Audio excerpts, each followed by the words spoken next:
Sanadihii dambe Turkiga ayaa qaaday howlgalo ka dhan ah Israa'iil iyadoo kaga hortagaysa faragelinta hay'adda Mossad ee Israa'iil ee gudaha dalkeeda. Turkiga waxay qaaday tallaabooyin adag oo lagu qabqabtay shakhsiyaad lagu tuhmay inay xiriir la lahaayeen Mossad, kuwaas oo lagu eedeeyay inay qorsheynayeen howlgalo ka dhan ah amniga qaranka iyo muwaadiniinta Turkiga. Howlgalkani ma aha kaliya tallaabooyin amni, balse waxay sidoo kale muujiyeen awoodda Turkiga ee la socoshada sirdoonka caalamiga iyo sida ay uga jawaabto faragelinta shisheeye. Xiriirka u dhexeeya Turkiga iyo Israa'iil ayaana hoos u dhacay. Waxaa sidoo kale jiray isku dayo dib u heshiisiin ah oo lagu xakameynayo khilaafka gobolka, taasoo muujinaysa sida ay sirdoonka iyo siyaasadda diblomaasiyadeed iskugu xiran yihiin.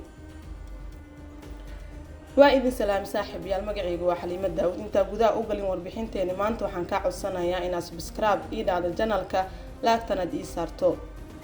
Aynoo bilaawo markaan warbixinteena. Bilaa hore sanadka 2023 MIT oo ah hay'adda sirdoonka qaranka ee Turkiga waxay si tartiib ah u bilaabeen inay ogaadaan dhaqdhaqaaqyo shaki leh. Waxaa jira warbixino sheegaya in dad gaar ah oo Turki iyo ajnabi ah ay xogog ururinayeen oo xiriir qarsoodi ah la lahaayeen Mossad oo ah hay'adda sirdoonka Israa'iil. MIT waxay bilaabeen baaritaano iyadoona adeegsatay farsamooyin casri ah oo ay ka mid yihiin dabagalka isgaarsiinta dhijitaalka ah. Waxay isticmaashay qalabyo casri ah si ay ugu dabagasho isgaarsiinta dhijitaalka ah ee shakhsiyaadka looga shakisan yahay inay xiriir la lahaayeen Mossad. Tani waxay ka caawisay inay ogaadaan xiriirka qarsoon iyo dhaqdhaqaaqyada sirdoon ee shabakadahaasi. La socodka dhaqdhaqaaqyada dhaqaale. Waxay baaritaano ku sameeyeen dhaqdhaqaaqyada dhaqaale ee shakhsiyaadka looga shakisan yahay in ay u gudbiyeen xogta Mossad. Waxaa la ogaaday in qaar ka mid ah shabakadahaasi ay isticmaalayeen adeegyo lacag diris ah iyo xitaa barnaamijyo barashada luqadaha si ay u fududeeyaan isgaarsiintooda iyo dhaqaalaha. Ilaa waqtigaasi xogta waxay ahayd mid qarsoodi ah oo si buuxda looga shaacin warbaahinta.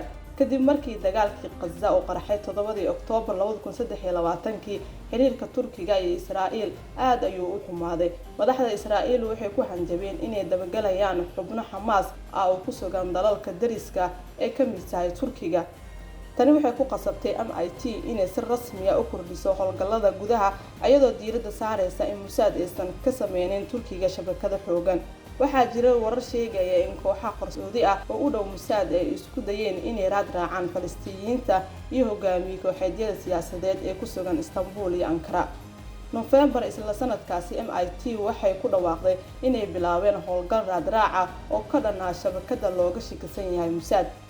Wararka maxalliga ayaa sheegay in la qabtay shakhsiyaad yar oo tiro kooban qiyaastii 6 ilaa 7 qof, balse faahfaahinta si buuxda looma shaacin waqtigaas.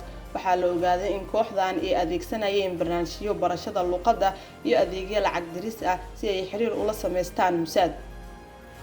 December MIT waxay si rasmi ah u shaacisay inay heshay cadeymo hordhac ah oo ku saabsan shabakad ballaaran oo ka shaqeynaysa Mossad.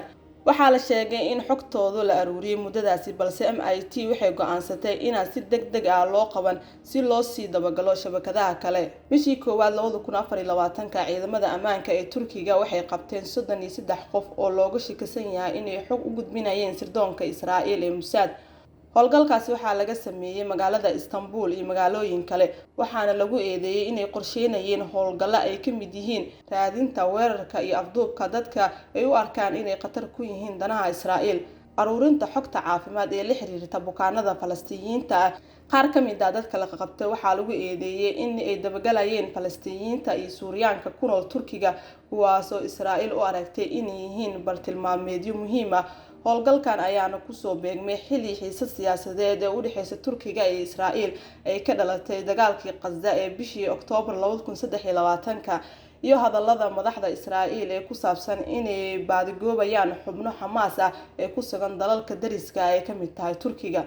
Sida laga soo xigtay warbaahinta, dadka la qabtay waxaa lagu eedeeyay inay ka shaqeynayeen basaasnimo ay u gudbinayeen sirdoonka Israa'iil. Tani waxay muujisay sida sirdoonka Israa'iil u adeegsanayo farsamooyin casri ah si uu u helo xog muhiim ah.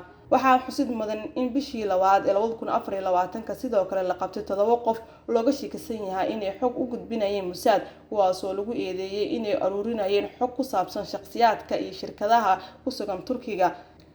Baaritaanka ayaana muujinaya in shabakada ay isticmaalaysay adeegyo lacag diris ah iyo barnaamijyo isgaarsiineed si ay u fududeyso xiriirkooda iyo dhaqdhaqaaqa sirdoon. sidaas darteed bishii koowaad 2024 waxaa la qabtay 33 qof, bishii labaad ee isla sanadkaasi waxaa la qabtay 7 qof oo kale. afartii bishii 2024 Ankara caasimadda Turkiga ayaa ahayd goob lagu qabtay shabakado cusub oo laga shakisan yahay inay u shaqeynayeen Mossad.